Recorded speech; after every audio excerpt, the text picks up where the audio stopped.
This is Autoline Daily, the show dedicated to enthusiasts of the global automotive industry. Ford held its capital markets event earlier this morning, where it reiterated its full-year guidance of $9 to $11 billion in adjusted earnings before interest and taxes and $6 billion in adjusted free cash flow. The company also said it expects to hit an EBIT margin of 10% in 2026. And here's how it expects each of its business divisions to do this year. It expects Ford Blue, its ICE unit, to reach an EBIT of $7 billion. Its commercial division, Ford Pro, is estimated to hit $6 billion, and its EV business, Ford Model E, will lose $3 billion this year.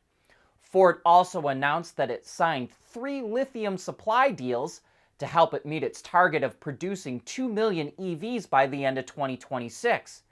And here's a couple of interesting quotes from the CEO, Jim Farley. He said that, quote, "The days of being all things to all people are over at Ford," and that the automaker will focus on connected digital products that are tailored for owners instead of competing over, quote, "complex hardware and overserved vehicle categories." Sounds like big changes could be coming at Ford.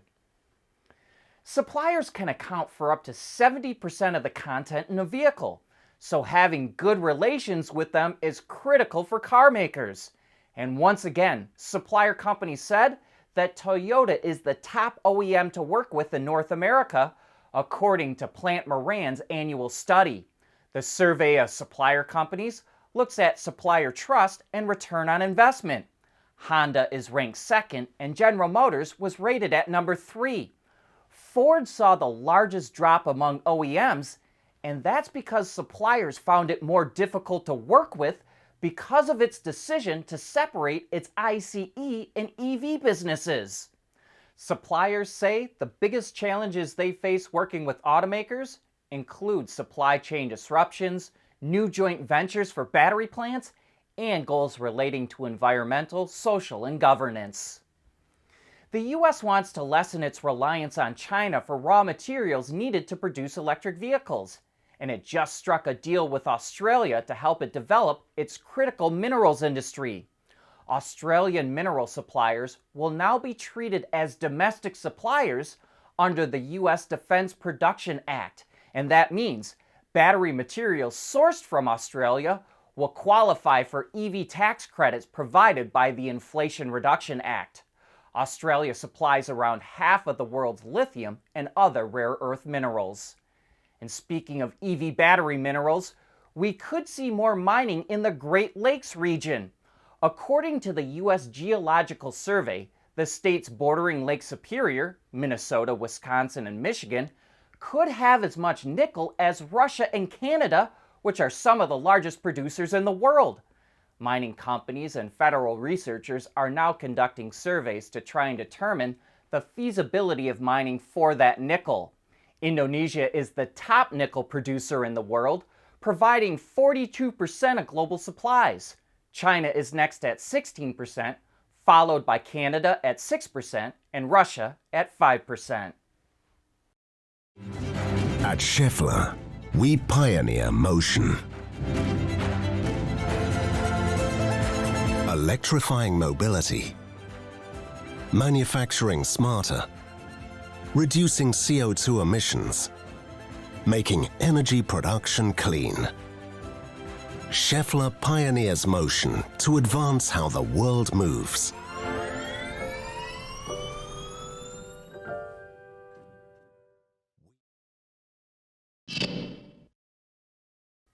My honest reaction to seeing this next concept was, oh my gosh, the BMW clown shoe is back! For the uninitiated, the clown shoe, or bread van, or sports shoe refers to the shape of the BMW Z3 Coupe that first came out in 1998 and ran until 2002. It's always been a polarizing design, but personally, I love it. And that's why I was so excited to see the all-new concept touring coupe. It's like a new age version of the Z3 Coupe, and it could make its way into very low volume production if BMW feels there's enough demand. And it wouldn't be that difficult to pull off because it's based on the Z4. And that means it also doesn't have a massive version of the twin kidney grille, which was an initial worry of mine, having first seen the car only in silhouette. Let us know what you think in the comments, but I will tell you, I like it a lot. Lexus teased that it's going to reveal an all-new model called the LBX on the 5th of June. It doesn't give any details, but reports are it's a small crossover that's based on the Toyota Yaris Cross. So the LBX would slot below the UX and would give Lexus 7 utility vehicles in its lineup, including the UX, NX, RZ, RX, GX, and LX. I don't know about you, but that sounds like too many. Bridgestone, which is one of our sponsors, introduced a new replacement tire for EVs in North America, and that's going to be something that's important going forward. The Turanza EV tire was designed specifically for electric vehicles, and it features 50% renewable and recycled materials, including recycled black carbon from end-of-life tires, synthetic rubber from recycled plastic bags and bottles, renewable soybean oil, and rice husk silica from rice husks. The tire was developed at Bridgestone's Tech Center in Ohio, and it will make the tire at its plants in North Carolina and Mexico. It will initially be available for all of Tesla's models and the Ford Mustang Mach-E, and next year it will be available in 13 more sizes. Fiat is calling its future design direction Legato-inspired. Legato is the name of Fiat's iconic manufacturing facility built in 1923 that for many years had a functioning test track on its roof. The brand's CEO, Olivier Francois, says highlights of its new design theme will include less material and more space, which is applied to a very futuristic-looking seat and interior concept. He also says the windows on the dome-like structure on top of Legato, called La Pista 500, will inspire distinctive features, which looks like it could lead to a new lighting signature. Fiat says its new design language will start showing up next year. The name of the all-electric Cadillac Escalade might just have you saying, ick. As you probably know, all of Cadillac's new EVs end in IQ, which is supposed to be pronounced ick, lyric, celestic. But the Escalade doesn't seem to be following that naming structure and is called the Escalade IQ. So in order to keep things cohesive, I've come to enjoy calling it the Escaladic. Cadillac says the model will be revealed later this year. And that brings us to the end of today's show. Thank you for tuning in.